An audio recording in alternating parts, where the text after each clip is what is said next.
На стадиона на спортния център Пескар в Босилеград се състоя приятелска среща между отборът на ветераните на футболен клуб Левски от София и ветераните на нашия футболен клуб. Спортната среща се състоя по покана на общинското ръководство и ръководството на нашия клуб.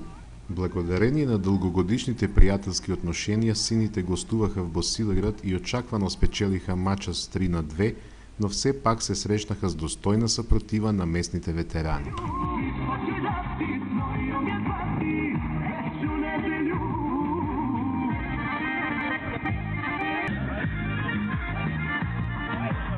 В състава на сините личаха имената на Георги Шейтанов, Руслан Вуцов, Ясен Петров, Ангел Станков, Стефан Павлов, Божидар Искренов, Емил Спасов и други.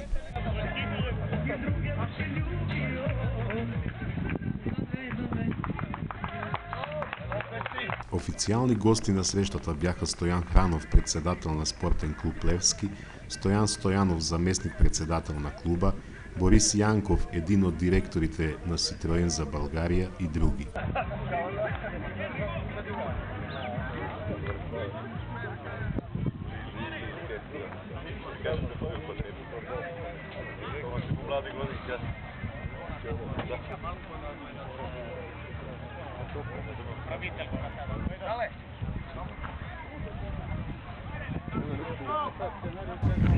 Уважаеми съграждани, гости, футболни запалянковци, добре дошли на спортен терен Пескар.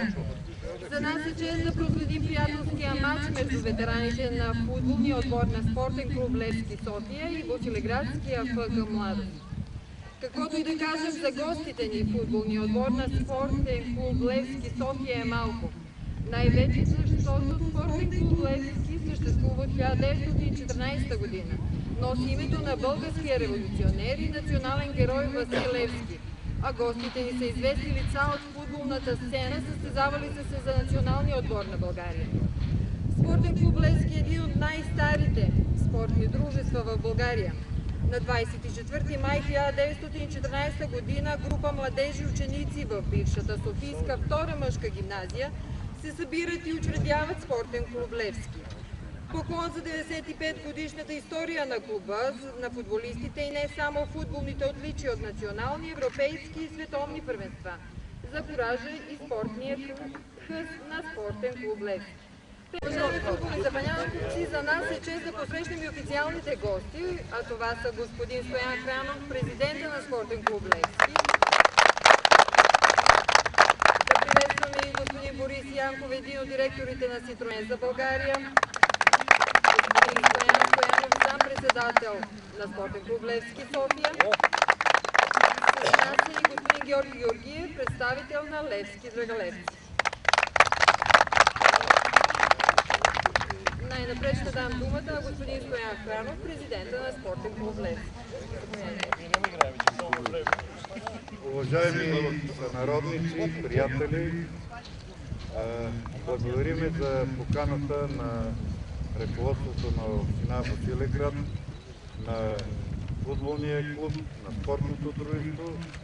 Ние дойдохме от дълбоко уважение към нашите сънародници. В този край аз съм бил за 4-5 пъти. Тук хората обичат много своята България, своя корен. И ние като истински българи, като хора, които изповядаме идеите на най-великия българин Левски, дойдохме при вас в знак на дълбоко уважение и съпричастност за това, което сте вие като хора, като граждани. И за това аз благодаря на кмета, господин Владо Захариев, на заместник кмета, на всички приятели. Благодаря и на тези велики истински левскари българи. Това е 60% от текста национални състезатели и Гелето Станков ми даде една книжка там и просто с благоволение се покланям пред тех, които са били и Барселона, и Аякс, и Штутгарт, и много други отбори. И аз се надявам, че сега тук са част от треньорския екип на Левски. И аз съм Петров на детско-юношеската школа директор.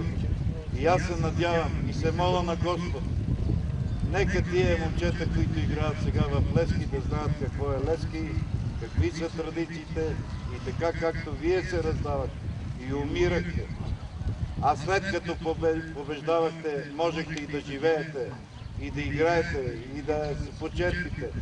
Това трябва да работиме и да помагаме на нашия футболен клуб, тъй като в Левски е много отговорно да играеш. Левски е име и в него фокусират много интереси, преди всичко човешки. Благодаря още веднъж на моите приятели от футболния клуб, на моя приятел и съветник Стефан Павлов, на всички вас ви благодаря, че се отзовахте. Вие сте българи истински и сте готови всекъде да отидете, за да се докоснете до това, което е българщина, което е Левски. Благодаря още веднъж. Благодаря ви и за вас. Благодаря ви, господин Хранов. След като организатор на тази спортна среща е община Босилеград в съдействие с спортно дружество Младост и футболен клуб Младост, ще дам думата и на кмета на община Босилеград, господин Владимир Захариев, за приветствено слово.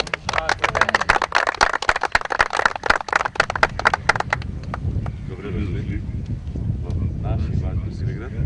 Имам големо удоволствие да поздравя председателя на Левски, със своите местници, със своите хора, с своя Янев и нашия приятел Левци, но относително голям поздрав към такива имена и такива ведети, които цял Босилеград обича да знаете, да чуе за вас и отдавна тези хора, които са дошли още по-проблеме. Да знаете, че много обичат и че Левски, когато нека да играе, се гледа.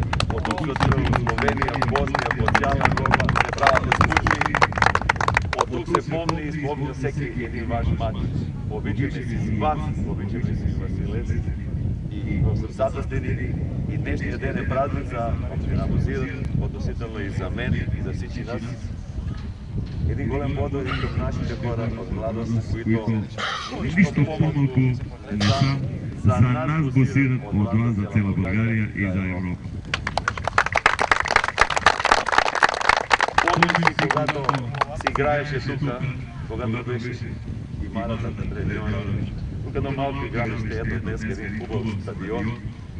И пронася си името на Босилеград от цяла Сърбия и че знаете, че сме горди днеска, че вие европейските българи не забравите нас българите в старо време тук в планините и че дойдохте да ни посетите и да дадете един голем кураж за успеха на нашия спорт и че не сте ни забравили.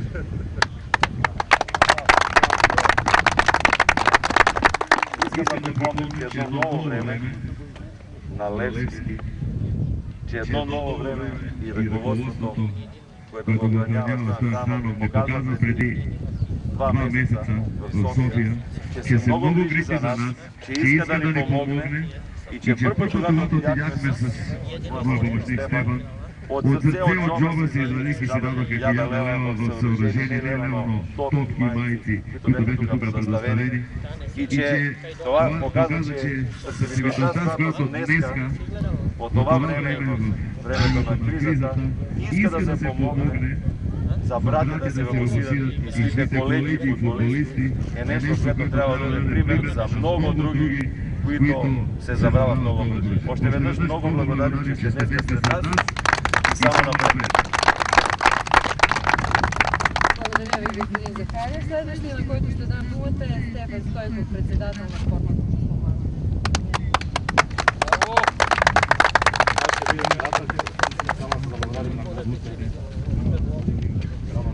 Днеска и се надявам на това няма да бъде последна среща между нашите два отбора. Сега искам да замолим председателя на нашия футболен отбор Диодрия Язимов да връчи символично една наша победна интерес на господин Хранов.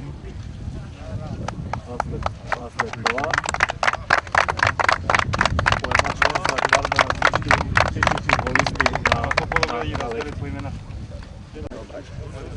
Да.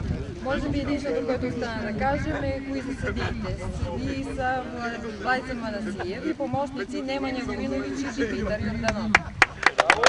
Преди да ви да чуем съдийския сигнал за началото на матча, да пожелаем късмет на момчета от двата отбора. Не се и съмняваме, че играта ще бъде достойна с много къс и ферплей. Владице!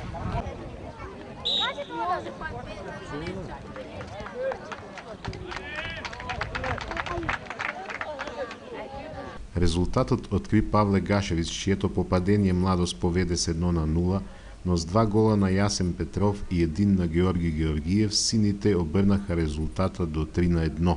В края на матча Михайло Йоич вкара за Младост още един гол за крайното 3-2 за Левски.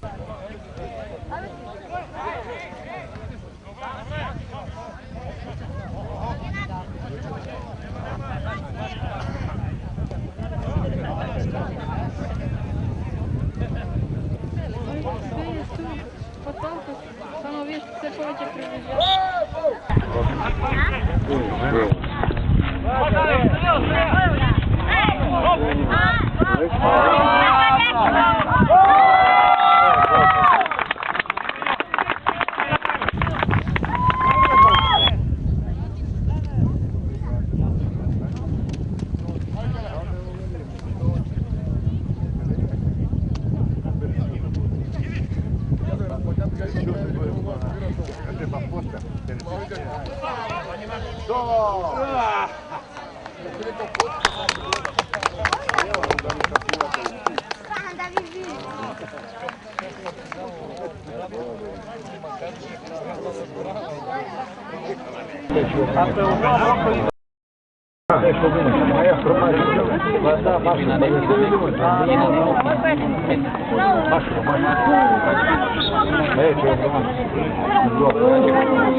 Não mais psicologia.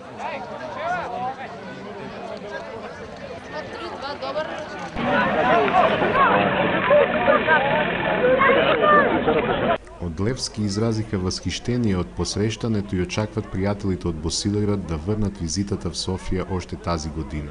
Информацията за срещата бе публикувана и на официалната страница на Левски.